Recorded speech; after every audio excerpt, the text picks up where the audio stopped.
ช่วงนี้จะพาคุณผู้ชมไปพบกับภาพที่อาจต้องทำให้คุณผู้ชมหัวใจสลายอีกครั้งหนึ่งนะคะเป็นภาพของเด็กน้อยอายุยังไม่ถึง1 ขวบดีคนนึงนะคะต้องจบชีวิตลงจากการจมน้ำในระหว่างการเดินทางอพยพข้ามทะเลเมดิเตอร์เรเนียนค่ะภาพนี้ออกมาจาก Sea Watch นะคะซึ่งเป็นหน่วยงานด้านมนุษยธรรม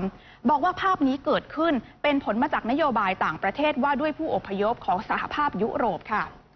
ภาพถ่ายสะเทือนใจล่าสุดนี้เป็นภาพร่างไร้วิญญาณของทารกน้อยอายุไม่ถึง1 ขวบนะคะอยู่ในอ้อมแขนของเจ้าหน้าที่ Sea Watch ผู้นำร่างหนูน้อยขึ้นมาจากทะเลเมื่อวันศุกร์หลังจากที่เรือไม้ที่เขาอาศัยมาล่มลงค่ะทางเจ้าหน้าที่ได้ช่วยชีวิตผู้อพยพไว้ได้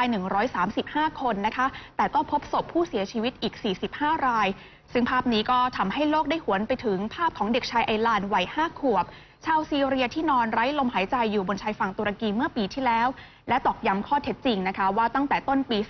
2557 เป็นต้นมามีประชาชนต้องเสียชีวิตกลางทะเลเมดิเตอร์เรเนียนแล้วมากกว่า 8,000 รายค่ะด้านนายรูเบน ดูเกเบอร์โฆษกหน่วยงานมนุษยธรรม Sea Watch บอกว่าโดยปกติไม่ค่อยจะมีการเผยแพร่ภาพแบบนี้หรอกค่ะแต่นี่เป็นกรณีพิเศษนะคะที่ Sea Watch ต้องการสื่อภาพนี้ออกมาให้เห็นถึงความร้ายแรงของสถานการณ์ซึ่งภาพนี้ก็จะส่งผลแบบเดียวกันกับเด็กชายไอลานค่ะและเขาหวังว่าน่าจะช่วยให้บางคนเข้าใจสถานการณ์ผู้อพยพได้ว่าเป็นหน้าที่ของชาวยุโรปที่ต้องรับผิดชอบต่อเรื่องนี้